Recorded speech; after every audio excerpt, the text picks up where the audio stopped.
everyone. It is January 29th, and I am starting my pepper seeds today. And I just wanted to show you my setup and what I do to start them, different things that I use. And so first thing I want to talk about is my grow light. And I bought this, I believe, back in 2015. And I have it hanging from under my cabinets. This is in my laundry room. And the length of this grow light, I think it's 4 foot. And the width, it is just over a foot. It does have the 4 fluorescent grow lights in there. And this is called the Agro Light. And I think I paid $120 for it. But it's Agro Light, AGRO. And I bought that through Amazon. And the other light, which I'll show you later, is the AeroGarden. And that is on a stand. And the stand, you can raise it and lower it. And that one was just under $91. And I bought 4 of them. I think 3 or 4. And I use those after my seeds start sprouting. And I have like a bar counter, and I put those on there, and I have a table I put it on, and that comes later into the picture. But right now with this grow light, this is where all my seeds start. My tomatoes, flowers, herbs, the peppers. And the first thing I do start is the peppers. They do take the longest to germinate. The tomato plants grow really fast. So I have learned my lesson. I don't start those too early. If you start them too early, you're causing a lot of work for yourself. Take it from me. I know it. Especially the amount of tomatoes that I do grow. Because you want to, everything you start indoors will need to be hardened off. That means, you take them outside after you get your plants going. And once the weather starts getting nice, you want to slowly take them outside for a couple hours. I usually do that in the shade, but again, I'll get into that later. So today we're doing let me tell you about the plant cells. And I buy these either on Amazon. There is Gardener Supply Company, Greenhouse Megastore. If you Google the plant cells, you could Google plant cells for a 1020 tray. And that 1020 tray is actually the size that those are in. And they do have options of with holes or without holes. Of course, you want the ones without the holes because you're going to put these plant cells in there, and that'll hold your water. So the 1020 is the most common size. And so this one, the plant cells for this size, which is a nice size, and I have my Cubanelle peppers in this size, and that fits 36 cells. So the plants, the Cubanelle, I bought from Baker Creek, and this is what they're going to look like. And I just put 1 seed in each cell. A lot of people tell you to put 2 or 3 in one, but then you're going to have to thin it out. Either by cutting with scissors, the extra plant, or you can actually pull them apart and transplant into another pot. Just to save myself work, I'm using these bigger ones for the Cubanelle, and I won't have to up-pot these for a while. And the germination rate with these companies have always been great for me. And these Cubanelle usually pop up within a week. And if I see empty cells where there was no germination, I can always add a seed in there. So I'm not worried about any of that. So getting into the soil, that you want to start your seeds with. I do use the Jiffy seed starting mix, and that has no fertilizer in there. It's a very powdery soil mix, and it kind of reminds me of the texture of sawdust. That's really fine. And I took the bag and I dumped it inside of a tub here, and I wet it down. And I wet it enough to where it's not dripping wet. You don't want to do that. But you want it where, you know, you can kind of form a little ball, but then you could break it up real easy. And the reason why I do that, I even think it has it on the back of the bag instructions, is since it's so fine, like here, you could put your seeds in there, and if you add water, I'll just show you what happens. It's going to do it here. It's going to raise all that dirt up. And when it does that, it overflows into the other cell. And when you have those little seeds in there, you're taking the chance that that water is going to move those seeds around, and you really don't want to do that. And it can actually take your seeds and move it into the next cell, where you might end up having 2 seeds in one cell, or 3 seeds and none in your other cell. And so, pre-wetting it is highly recommended. And I did get these in, but I want to show you here. This cell is the one where I am going to get 72 in here. And the other thing I recommend, I went ahead and got my markers done ahead of time for what I knew I was going to plant today. And I highly recommend, because, you know, once you start planting the seed, and you get ahead of yourself, and you're going to sit there and go, okay, I'll remember. The pumpkin spice jalapenos here, the lemon, the orange, Cubanelle, and trust me, when you're ready to put your markers in, if you don't have them pre-made and then you're writing it out, you might go, oh shoot, I don't remember what I put in that cell. So I do it ahead of time. And I went ahead and I already put seeds in here, and I'm just going to do one in each one. And I do put a little indentation in the middle, and then I put my seed in each one. So I'm going to have 6 here. And I did put the marker in, and I'm going to cover those up. And these are the soil's pre-moistened.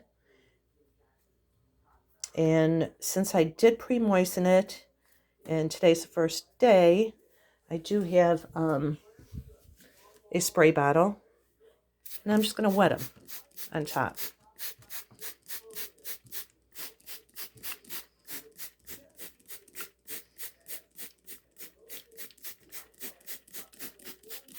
And I'm just going to repeat with all my other seeds.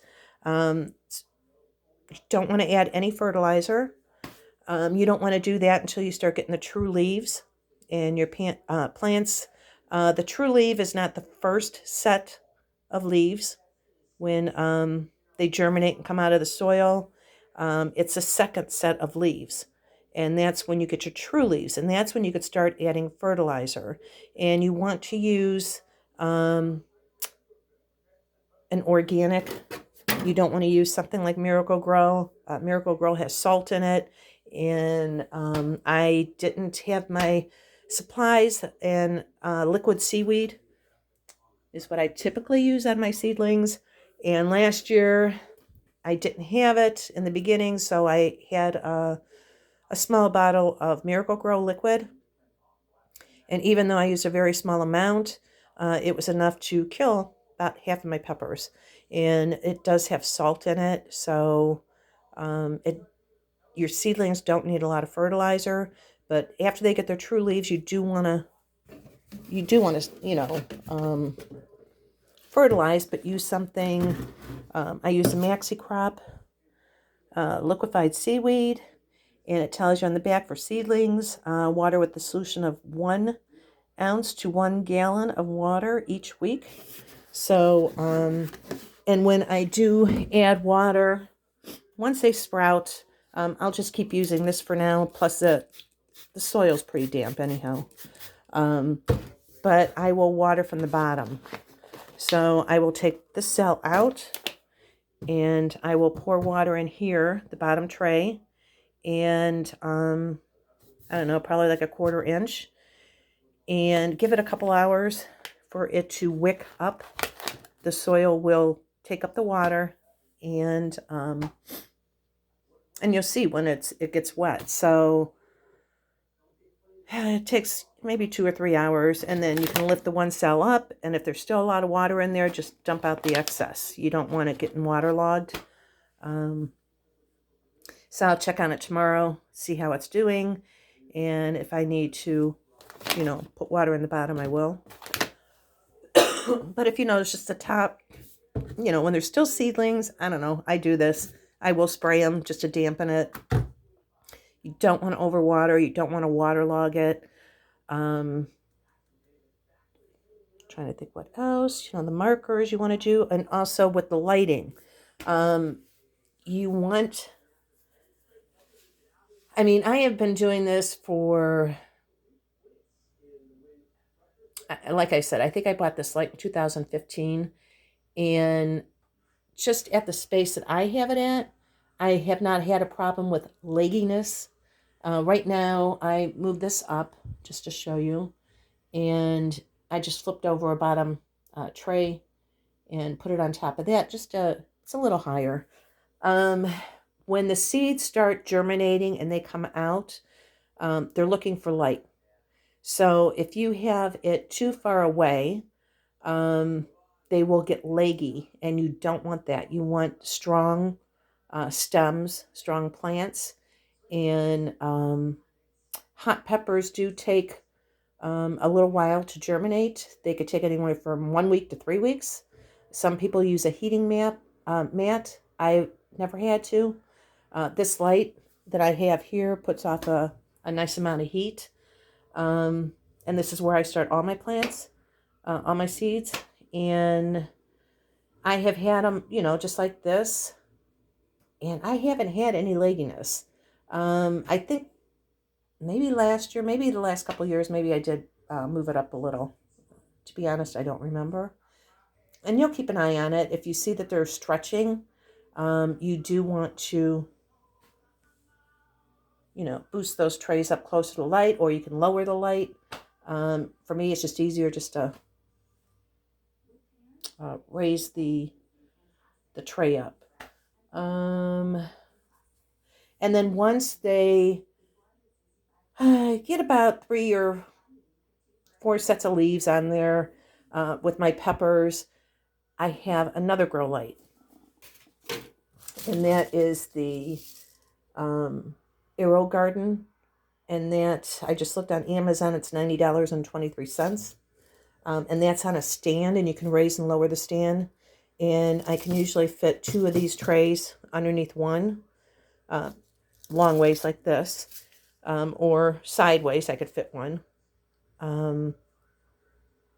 And that's where I move my peppers. And then I start another whole set of trays for tomatoes, flowers, and the peppers. It says on here you want to start 8 to 10 weeks before your last frost. Trying to think what else. Oh, and later on I'll show you. I have pruned my pepper plants. And I will show you that where I cut the middle stem, and this causes it to create a lot more branches, and I did get a lot more peppers doing that. Trying to think what else. I don't want to forget anything. Just in this area alone, which, like I said, I think it's 4 foot, the counter, probably by 2 foot, the counter, and I start everything here. Besides what I start in the greenhouse, but that's going to be later on. More in the spring, where I would start lettuce out there, zucchini, cucumbers, things like that. But the peppers, tomatoes, I'm starting in here. And I have it for a season, just with this small area. I have started, I don't know, probably over 400 plants. So, some people have a lot of lights, which is great. Nothing wrong with that. But I know I was doing this on a budget. And so in my grow lights, I have spent, with the 3 that I bought, I think it's 3. So you figure that's $300. And then this one light was $120. So $420, but this one I bought in 2015. And I still have not changed light bulbs. And they're still doing fine. So I'm getting my money's worth. Although I am looking at another lighting system. So I'll get into more of what I do after they start, and I'll show you. And it's funny because this is where the addiction started with me. When you plant the seed, and I mean, it's just a tiny little, tiny, tiny seed, and then you see that first start. I mean, to me, it's amazing. And then that it just grows, and you nurture it, and you take care of it. It's exciting. And then when you transplant it out in your garden, and then you get all the food. I mean, it's just amazing to me. So I just wanted to share how I do that. If you guys have any questions, let me know. And one thing I noticed, I did go on Amazon to just check out prices on some of these cells. And some places were already sold out.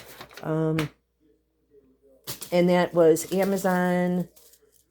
I went on Gardener Supply, Greenhouse Megastore. So, if you are going to do this or thinking about it, I would look into buying the cells and the trays.